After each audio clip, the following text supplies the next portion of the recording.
Hey friends, alright, so it's been raining pretty good and I kept my truck outside, drove it around, just wanted to see how well the things I did on the Snugtop to help it not leak. So I'll put a link in the description below of what I did, but this one of the main things is leaking in the back from the back, and this rubber flange or sealer or guard or whatever it was, when they put the top down, this got tucked underneath, and so the water would just run down on there and go into the bed. So I jacked up the camper shell a little bit and just pushed my fingers up under there and pushed that thing so it overlaps. So that fixed the water leaking from the back, except for one small point where apparently, I guess this is common with tundras, is at a little bit in the corner it'll leak through, and I could seal that with I guess with caulking if I wanted to or whatever, but that's not really a big deal. Just one mainly stop the water was coming in from the something that I could fix pretty easy with the rubber. Man, what is the term for that? Can't drawing a blank here, but you guys know what I'm talking about. That thing right there. So, all right. The other thing it did, the windows were leaking. Okay, so, and I would right here there'd be water all over, like on the other side, right over there. That'd be all wet. Okay, so one thing I did notice and was that this side had holes drilled in the bottom of the window here. I'm trying to get a light on there. All right, there we go. So there's one there. I drilled one. Let's see, two.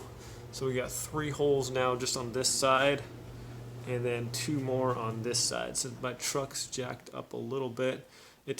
Water tends to leak out of that side more. But before, when I open this up, there'd be all kinds of water trapped up under here, and it just pour down into there. And so because the windows tilt in when you shut them, water tends to get in right here, or right here when you're driving, the water gets here and it gets kind of forced into here.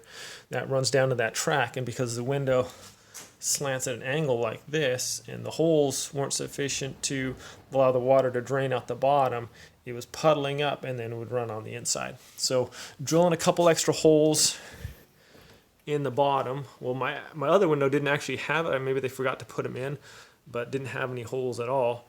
So I went ahead and drilled like 5 or 6 on the other one too. And so far, that